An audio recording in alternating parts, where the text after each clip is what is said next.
मैं रक्षाबंधन वाले दिन अपनी बहन के घर मिठाई लेके गया तो सामने का मंजर देखकर मेरा दिमाग चकरा गया। मेरी विधवा बहन की सास और नंदी उसे डंडे से मार रही थी और मेरी बहन चुपचाप सब सह रही थी। उसके कपड़े जगह जगह से फटे थे और वह रो रही थी। मेरी बहन की सास ने धक्का देकर मेरी बहन को घर से बाहर निकाल दिया और मुझे कहा, ले जाओ अपनी बदचलन बहन को यहाँ से, इसका हमारे साथ कोई रिश्ता नहीं। पूरे खानदान में इसने हमारी नाक कटवा दी है। बहन के आंसू देखकर मैंने उसे गले से लगा लिया और चुप कराकर उसे अपने घर ले आया। एक दिन मेरी बीवी अपनी माँ के घर गई हुई थी और मैं कमरे में और मेरी विधवा बहन बाहर सहन में सो रही थी कि तभी अचानक से बारिश शुरू हो गई और मैं उठकर अपनी बहन की चारपाई अपने कमरे में रख दी। मेरी बहन मेरे कमरे में ही सो गई, मगर कुछ ही देर के बाद मुझे अपनी बहन की चारपाई हिलते हुए महसूस हुई। ऐसा लगा जैसे कोई मर्द उसकी चारपाई पर है। मैंने उठकर जैसे ही कमरे की लाइट ऑन की तो सामने बहन को देखकर मेरे तो होश ही उड़ गए, क्योंकि उसकी चारपाई पर मेरा नाम रूपेश है और मेरे माँ बाप इस दुनिया से बहुत ही साल पहले गुजर गए थे। मेरी एक बहन थी जिसकी मैंने शादी कर उसे अपने घर से विदा कर दिया है और मैंने खुद भी शादी कर ली थी। मेरे खुद के दो बच्चे भी थे, मगर मेरे घर में सिर्फ और सिर्फ मेरी बीबी का ही राज चलता था। मैं हमेशा से एक लाचार मर्द रहा हूँ। मेरी बीबी के आगे कभी भी मेरी एक न चली और कभी कभी तो अपनी बीबी की वजह से मेरा दम घुटने लगता। मैं उसकी बात ना मानने पर वो झगड़े पर उतर आती थी, यहाँ तक कि वो घर छोड़कर चली जाती थी और मेरे बच्चे माँ की याद में रोते रहते थे। इसलिए मैं मजबूर हो गया था। औलाद की जंजीर मेरे पैरों में बंधी हुई थी, इसलिए मैं अपनी बीवी की गुलामी करने पर मजबूर हो गया। मैंने अपनी शादी से पहले ही अपनी छोटी बहन की शादी एक अच्छे घराने में कर दी थी और वो अपने घर में बहुत ही खुश थी। अक्सर अपने पति के साथ हमारे घर आती थी। वह दोनों बहुत ही खुश थे। बस उनमें एक ही कमी थी कि उनकी औलाद नहीं थी। मैं हर वक्त यही दुआ करता था कि ऊपर वाले मेरी बहन को भी औलाद से नवाज दे। ऐसे ही दिन गुजर रहे थे और एक दिन मेरे बहनोई का एक्सीडेंट हो गया और वो गुजर गए। मेरी छोटी बहन विधवा हो गई थी। उसके लिए ये गम किसी कयामत से कम नहीं था। पति की मौत के बाद वो अपने ससुराल में ही बैठ गई थी। पता नहीं मेरी बीवी को क्या हुआ था।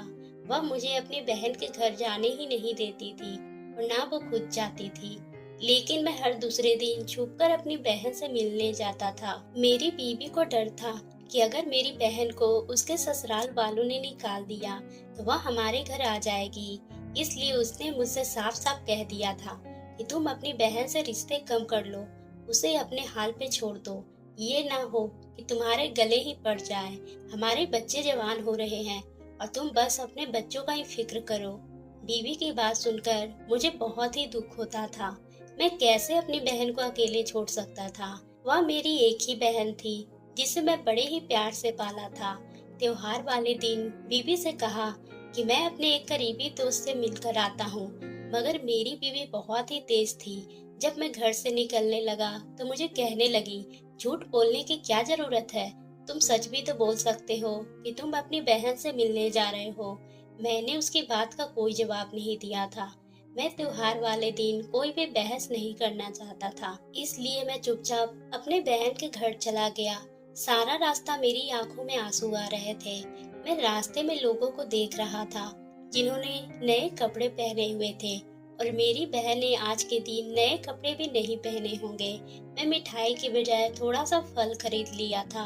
बहन के घर खाली हाथ जाना भी मुनासिब नहीं था। पहले भी उसकी सास बहुत ही सख्त थी, बात बात पे उसे गरीबी के ताने भी देती थी और अब तो उसका पति भी नहीं था जो उसकी साइड लेकर अपनी माँ को चुप करवा लेता। खैर मैं अपनी बहन के घर पहुंच चुका था, मगर वहां गया तो एक तमाशा खड़ा था। मेरी बहन का सारा ससुराल जमा था और वहां लोग मेरी बहन को मार पीट रहे थे।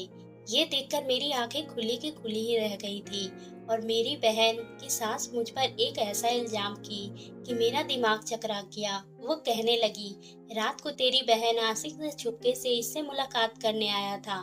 मैंने तो खुद तेरी बहन को रंगे हाथों पकड़ा है। अभी मेरे बेटे को गुजरे 2 महीने भी नहीं हुए और उसने रंगरलियां मनाना शुरू कर दी है। मुझे तो पूरा यकीन है कि मेरे बेटे की मौत की वजह भी यही है, इसलिए मैं इसे बिल्कुल भी बर्दाश्त नहीं करूंगी।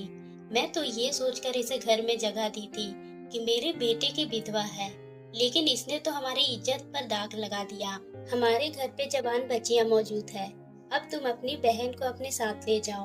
अपनी बहन की सास की बात पर मैंने हैरत से अपनी विधवा बहन को देखा था, जिसकी नंदों ने उसे इस कदर मारा था कि उसका चेहरा लाल हो चुका था, कपड़े जगह जगह से फट चुका था। मैंने अपनी बहन की सास को समझाने की कोशिश की कि आपको जरूर कोई गलत फहमी होगी, लेकिन वह तो हमारे खानदान पे ही कीचड़ उछाल रही थी। उसका कहना था कि उन्होंने मेरी बहन को किसी गैर मर्द के साथ खुद पकड़ा है। मैंने अपनी बहन की तरफ देखा तो उसने खामोशी से सर झुका कर रखी थी, और मेरी बहन ने अपनी सास के इल्जाम को झुठलाया तक नहीं था। मैंने अपनी बहन से पूछा कि क्या तुम्हारी सास सच कह रही है, लेकिन वह फिर भी खामोश ही थी, और उसकी खामोशी उसे गुनहगार साबित कर रही थी। उसके ससुराल वालों ने उसका सामान मेरे आगे फेंक दिया और कहने लगे, इस बदचलन को अपने साथ ही लेकर जाओ। ये सुनकर मैं क्या करता। मैं हाथ पकड़कर बहन को अपने घर ले आया। मेरी बीबी जो घर पे बैठी थी, जब उसने मेरे साथ मेरी विधवा बहन को देखा तो खूब हंगामा किया। वो कहने लगी, पहले ये अपने पति को खा गई और अब इसे हमारे घर ले आए हैं। इसके ससुराल वाले तो इसे रखना ही नहीं चाहते थे, क्योंकि उन्होंने अपने बेटे के जायदाद वाला हिस्सा उसे देना पड़ता। आपको वहीं इसे छोड़ देना चाहिए था। अब मैं अपनी बीवी से क्या बताता कि उसकी सास ने उस पर क्या इल्जाम लगाया था। मैंने अपनी बीवी से कह दिया कि कुछ वक्त के लिए ये यही रहेगी, फिर मैं इसकी दूसरी शादी का बंदोबस्त कर दूंगा। ये बात मेरी बीवी को बर्दाश्त ना हुई थी, लेकिन मजबूरन वो चुप रह गई। हमारे घर में 2 ही कमरे थे और एक आंगन था। उसकी शादी के बाद उसका कमरा हमने अपने बच्चों के हवाले कर दिया था, इसलिए जब मेरी बहन आई तो उसके लिए कोई भी कमरा नहीं था। मैंने अपनी बीवी से कह दिया कि इसे बच्चों के साथ ही एडजस्ट कर दो, लेकिन मेरे बच्चे ने साफ साफ इनकार कर दिया। कहने लगे, पापा बुआ को अपने कमरे में रख ले। अब मैं अपनी बहन को अपने कमरे में कैसे रख सकता था।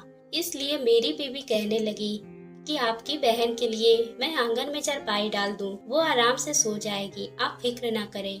ये बात मुझे अच्छी तो नहीं लगी थी, लेकिन मेरे घर में मेरी बीवी की ही चलती थी, इसलिए मैंने भी खामोश रह गया। मैं अब तक समझ नहीं पाया था कि जो इल्जाम मेरी बहन के सास ने उस पर लगाया, बहन ने उसकी विरोध क्यों नहीं की थी। क्यों वह नहीं बताई कि उसका कोई आशिक नहीं था। क्या मेरी बहन की सास सच कह रही थी।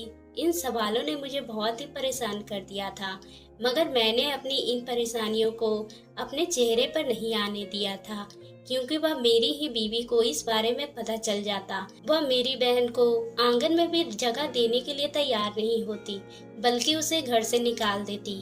मेरी बहन को आए एक ही दिन गुजरा था कि मेरी बीवी ने सारे घर की जिम्मेदारी उस पर डाल दी थी।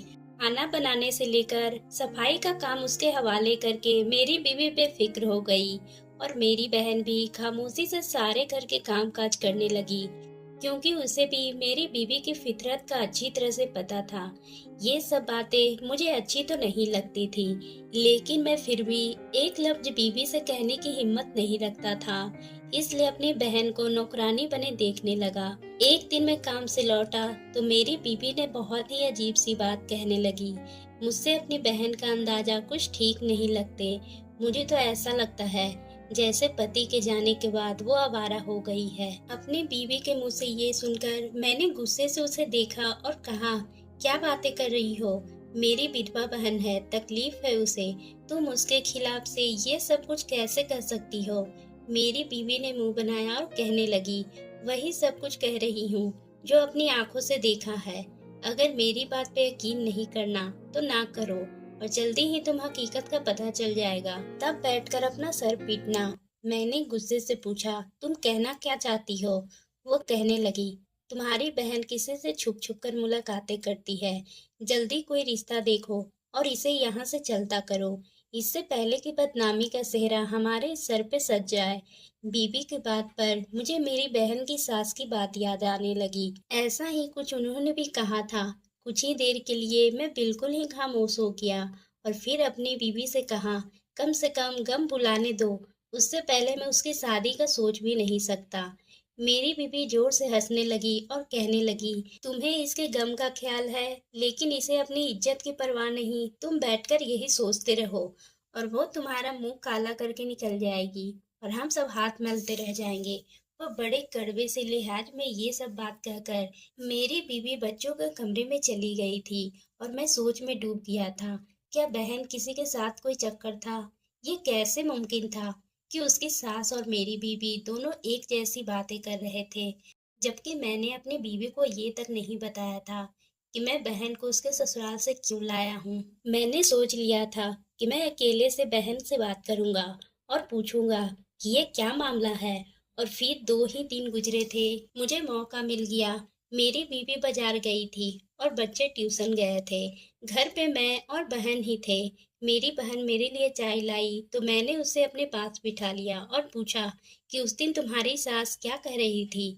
तुमने ऐसा क्या किया है कि उन्होंने तुम पर इतना बड़ा इल्जाम लगा दिया? मेरी बात सुनकर सर झुका गई और बिल्कुल खामोश रही, एक लफ्ज भी ना बोली। मैंने कहा, पायल, इस तरह तुम्हारी बदनामी होगी। तुम बताओ कि आखिर ऐसा क्या हुआ था? बहन ने एक नज़र मुझ पे डाली और उसकी आंखों से आंसू बहने लगे और वो उठकर चली गई। उसकी खामोशी मुझे बहुत ही ज़्यादा चुभ रही थी। अगर वह मुझे खुलकर सारी सच्चाई बता देती, मैं अपनी बीवी का मुकाबला भी करता, लेकिन उसकी खामोशी तो उसे ही चोर साबित कर रही थी। मेरे बहुत पूछने पर भी उसने कुछ नहीं कहा था। फिर ऐसे ही दिन गुजरने लगे थे।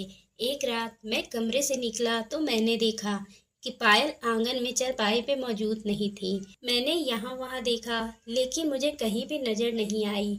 और फिर थोड़ी ही देर के बाद वो छत की सीढ़ियों से उतरकर नीचे आ रही थी। मैंने हैरत से पूछा कि तुम इतनी रात को छत पे क्या करने गई थी? मुझे देखकर पहले तो वह बहुत ही घबरा गई और फिर कहने लगी, बस ऐसे ही दम घुट रहा था तो छत पे चली गई थी। उसकी ये बात मुझे हजम नहीं हुई थी। वो तो वैसे भी खुलेआम आंगन में सोती थी, उसे छत पे जाने की क्या जरूरत आ गई थी? मुझे लग रहा था कि मेरी बीवी और बहन की सास ने ठीक ही कहा था। इसका दिक्कत कुछ और ही था। लेकिन जब तक मेरे पास कोई सबूत नहीं होता, मैं अपनी बहन से कोई भी ऐसी बात नहीं कर सकता था। कुछ दिन और गुजरे और फिर एक रोज मेरी सास की तबीयत बहुत ही ज्यादा खराब हो गई। मेरी बीवी कहने लगी, मैं अपनी माँ के घर रहने जा रही हूँ, लेकिन बच्चों का एग्जाम है, इसलिए बच्चे यहीं रहेंगे। पायल बच्चे संभालेगी। मैंने कह दिया, ठीक है, चली जाओ। और फिर वह चली गई। मौसम कुछ उस दिन बरसात का बना हुआ था, इसलिए उसके जाने के बाद मैंने बहन से कहा कि ऐसा ना हो कि आधी रात को बारिश शुरू हो जाए। इससे पहले मैं तुम्हारा बिस्तर अपने कमरे में लगा देता हूँ। तुम सुकून से मेरे कमरे में सो जाना। पायल खाना समेट कर निकली थी, मेरी बात पे राजी हो गई और फिर मैंने बहन की चारपाई अपने कमरे में डाल दी थी। आधी रात को मुझे ऐसा महसूस हुआ जैसे बहन जाग रही हो और उसकी चारपाई हिल रही हो। कमरे में बहुत ही अंधेरा था, इसलिए मैं ये सोचकर खामोशी से लेटा रहा, शायद उसे भी मेरी तरह नींद नहीं आ रही होगी। कुछ देर तक उसकी चारपाई पे हलचल होती रही और फिर सन्नाटा सा छा गया। मुझे भी नींद नहीं लग रही थी। अगली सुबह सब कुछ ठीक था, लेकिन बहन की आंखें कुछ लाल हो रही थी। शायद जागने की वजह से ऐसा कुछ हुआ था, इसलिए मैंने उससे कुछ न पूछा। लेकिन फिर अगली रात मुझे कुछ ऐसा महसूस हुआ जैसे बहन अपनी चारपाई पे कुछ कर रही हो, लेकिन मैं खामोश और फिर तीसरे दिन जाकर मुझसे रहा नहीं गया कि पायल इतने रात को क्यों जाग रही है और क्या करती है। मैंने मोबाइल की टॉर्च जला दी और सामने का मंजर देखकर मैं शर्म से पानी पानी हो गया। रात के अंधेरे में मेरी बहन चारपाई पे बैठी एक सूखी रोटी तोड़ तोड़ के खा रही थी। मैं अपनी बहन को इतनी कड़क और बासी रोटी खाते हुए देख रहा था और फिर मैं उठ के उससे सिरहाने पर पहुंचा तो वो घबरा कर दुपट्टे में रोटी छुपा ली। मैंने हाथ से उसका दुपट्टा हटाया तो उसमें एक बहुत ही बासी रोटी थी। वह मुझसे नजरें चुरा रही थी, जैसे उसकी चोरी पकड़ी गई हो, उसने कोई बहुत ही बड़ा गुनाह कर दिया हो। मैंने हैरत से पूछा, पायल, ये क्या है? अगर तुम्हें भूख लगी है तो ढंग से खाना खा लेती, या क्या कर रही हो? मेरी बात पे रो पड़ी और रोते हुए कहने लगी, मुझ पर भाभी ने ताज़ा खाना खाने के लिए पाबंदी लगा रखी है। मैं बचा हुआ खाना ही खाती हूँ। मुझे रातों को भूख लगती है, इसलिए मैं बासी रोटी तकिए के नीचे छुपा कर लेती हूँ और फिर चुपके चुपके आधी रात को खाती हूँ। उसकी बात सुनकर मेरा दिमाग घूम गया था। उससे कहा कि तुमने मुझे क्यों नहीं बताया कि तुम्हारी भाभी ढंग से खाना भी नहीं देती है। वो नज़र झुका गई और कहने लगी, दरअसल भाई, ये बात आज तक मैंने किसी को नहीं बताई, लेकिन अपने पति के मरने से एक दिन पहले ही मुझसे पता चला था कि मैं पेट से हूँ।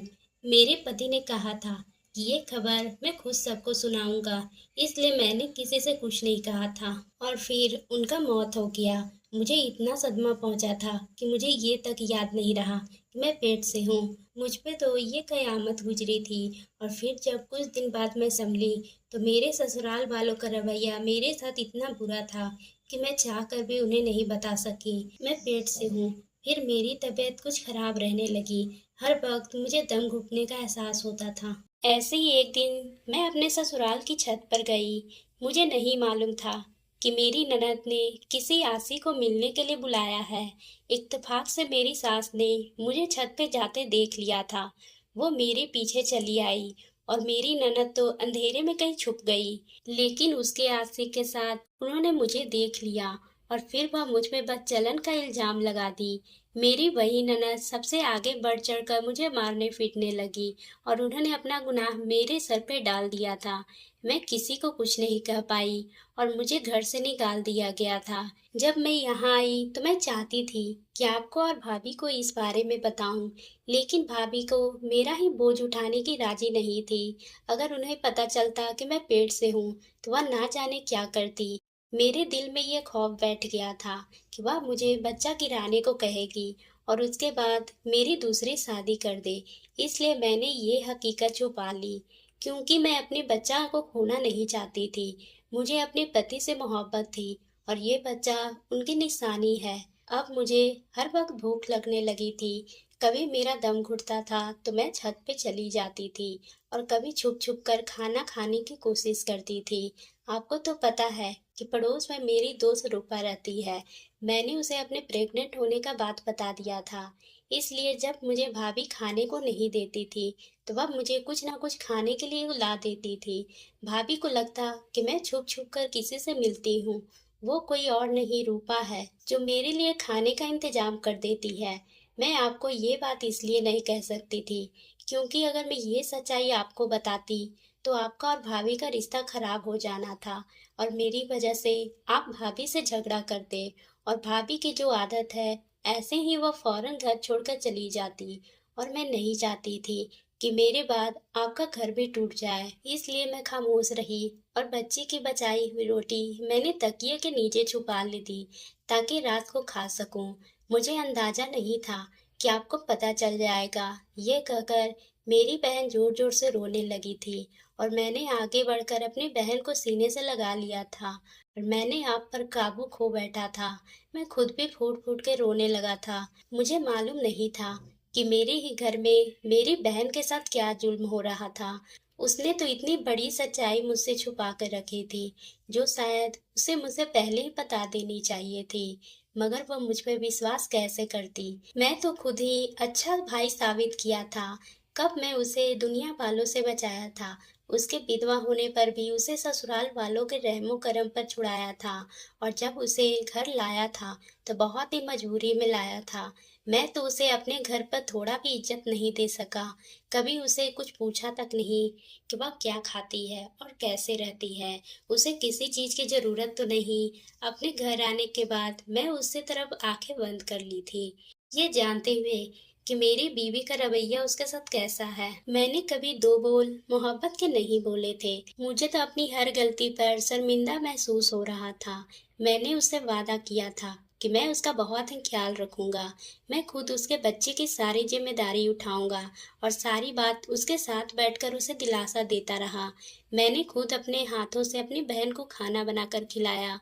मैंने फैसला कर लिया था कि जब मेरी बीवी आएगी तो मैं उससे बिना ही डरे बात करूंगा। अगर वो मेरे साथ रहना चाहती है तो उसे मेरी बहन को इज्जत और मोहब्बत देनी होगी, वरना वो अपने घर वापस लौट सकती है। और एक हफ्ते के बाद मेरी बीवी लौटकर घर आई तो मैंने उसको सामने बैठाया और खुद उसे बताया कि बहन पेट से है। ये सुनकर वो गुस्से में आ गई और कहने लगी कि अगर ऐसा है तो इसे बच्चा अबॉर्शन करवा लेना चाहिए। इसके बच्चे की जिम्मेदारी कौन उठाएगा? और एक बच्चे की माँ से तो कोई भी आसानी से शादी नहीं करता। मैंने गुस्से में बीबी को एक थप्पड़ जड़ दिया और कहा, अब मुझे दुनिया की परवाह नहीं है, मैं वही करूँगा जिसमें मेरी बहन की खुशी है। वो अपना बच्चा रखना चाहती है तो मुझे कोई हक नहीं पहुँचता कि मैं उसकी ज़िंदगी का फैसला करूँ। ये घर मेरे माँ-बाप का है और इस पर मेरी बहन का भी हक है। मेरा सख्त लहजा देखकर मेरी बीवी एकदम खामोश हो गई। पहली बार मैंने गुस्से से बात की थी। मैंने उससे कहा कि तुम्हें पायल और उसके बच्चे से कोई परेशानी नहीं होगी। जल्द से ऊपर एक कमरा बनवाकर बहन को दे दूंगा और वह अपनी जिंदगी अच्छे से गुजारेगी। ये कहकर मैंने बात खत्म कर दी थी। बहन जो दूर खड़ी थी उसके चेहरे पे सुकून आ रहा था, क्योंकि मेरी बीवी मेरे रवैये से बिल्कुल ही खामोश हो गई थी।